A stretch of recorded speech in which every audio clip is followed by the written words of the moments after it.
The Jeans are upset when they are faced with an uncomfortable truth after a series of PR campaigns across the US. Hello and welcome to the Princess Diana News YouTube channel.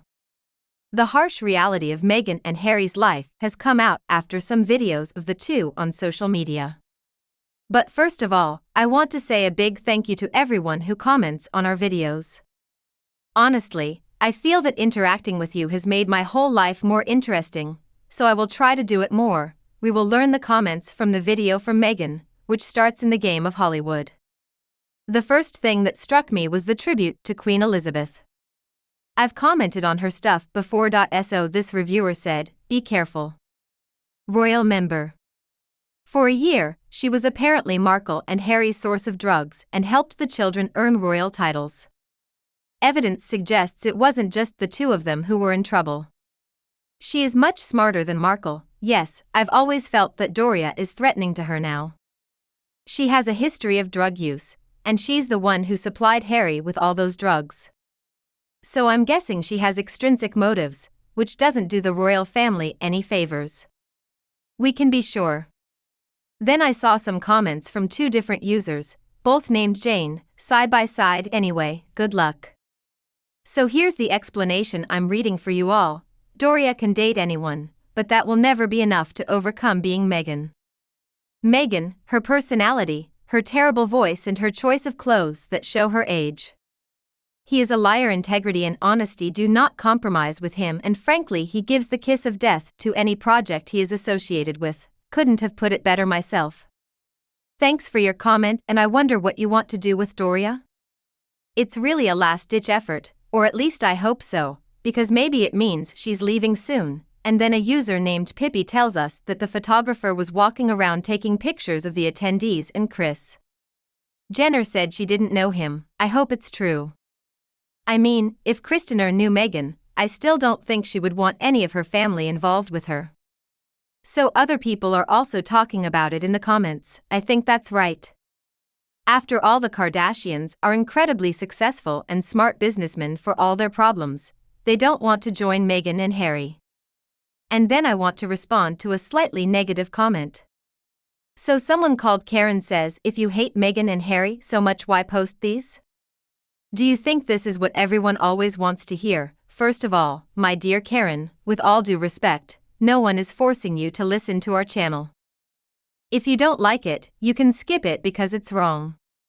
It is wrong what they are doing, how they are attacking the monarchy in the British royal family. And you know what? Even today some of us value things like integrity and respect. Really don't like to see people like Meghan and Harry believe that you can make up any lie you want, call it your truth and expect everyone to believe it. So, in my opinion, Harry and Meghan actually symbolize the biggest problem going on in Western society right now. These are issues that we as a society have to deal with. If you pretend everything is in order, the problem won't go away. That's why we're making these videos now. I hope this answer was enough for you.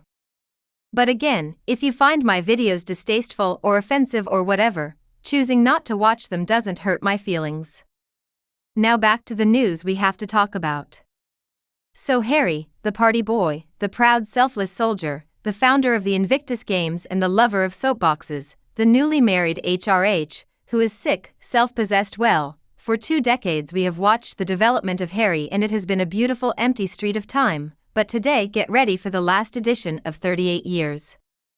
He is an unknown TikTok star.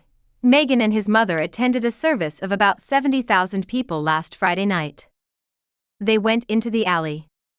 The Renaissance, and how do we know it? Come on, thanks to the almost instant video streams of the others who were there. The videos flooded Twitter this weekend. You made Harry miserable. We danced Meghan and waved the silver wraps.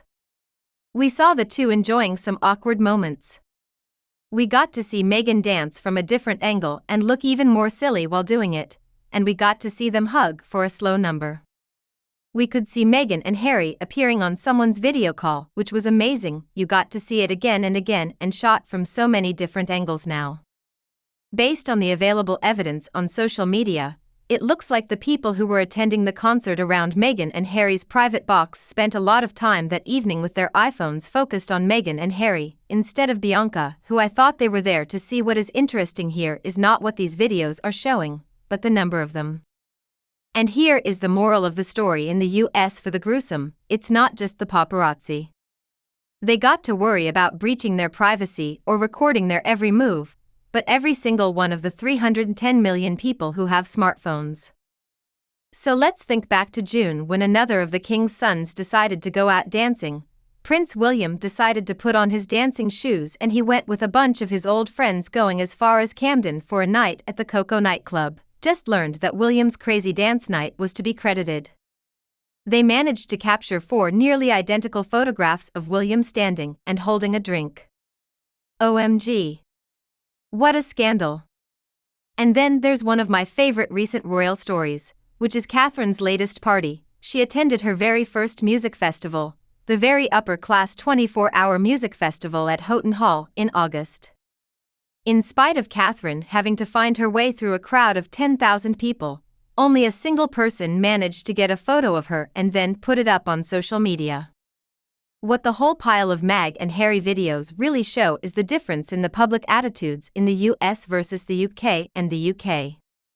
It seems like people do have some respect for the boundaries of the royal family. They're not going to be all up in their faces all the time whenever they're out in public, but that attitude seems to be completely absent from people in the US, or at least people who attended a Beyoncé concert and stood near Meghan and Harry. Harry kind of got their wish. They are viewed as celebrities and they're going to be treated like celebs.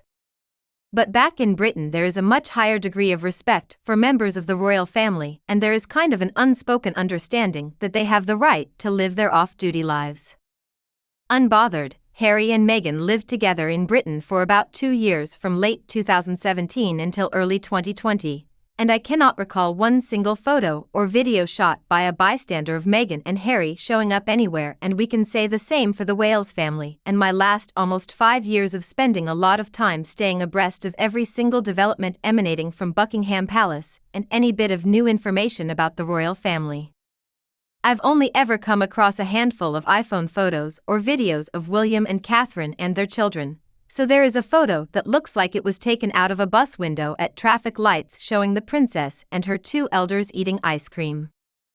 There are a few shots of William on a soccer field with George and the children, the photo of Catherine walking through what appears to be Chelsea, and then there is that video of William yelling at a stranger who tried to record him riding his mountain bicycle in Norfolk. Now that video at this point is pretty old, and that's all. What fascinates me are some of the images that have been circulated of a family of whales while out on the job, captured by a wild citizen's smartphone. So why don't we see everyday photos of Catherine and William taking the kids to school or Catherine shopping at the grocery store?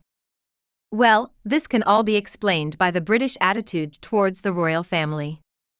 They are more than willing to give them some breathing room, some kind of national resistance against harassment or harassment.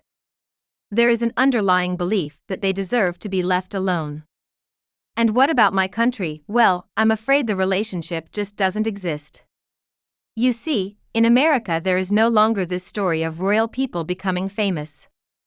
Harry and Meghan want to be big names. They are treated the same way in the US, and unfortunately for Meghan and Harry, or luckily is probably a more appropriate term, people do not hesitate to take pictures of them when they are in public and post those shots on social media. Of course, we recently spotted the couple with their alleged daughter, Princess Lilibet, at the 4th of July parade. So, from the UK to the West Coast sunshine, Meghan and Harry not only find themselves at the center of Daddy's world, but live wherever they are in every public appearance. They may have to endure filming strangers. I know Meghan and Harry are going through a rough patch in their careers right now, but at least they seem to be having a lot of success on social media. I mean, for example, the last time I watched Do You Want Attention, just one video of Meghan dancing had nearly 1,600,000 views. Meghan, well, you seem to get it, so maybe Harry and Meghan, not really Harry and Meghan. Wait and see what happens next week. What do you think of them? Let me know your opinion in the comments below. If you found my video helpful and you know the story, don't be afraid. I can share this video with your friends and family who will love it too. Plus, don't miss new videos from Princess Diana's news channel. Thank you very much for your interest. Thanks for your comment. Don't worry, we'll be signing up tonight, but we'll get back to you tomorrow.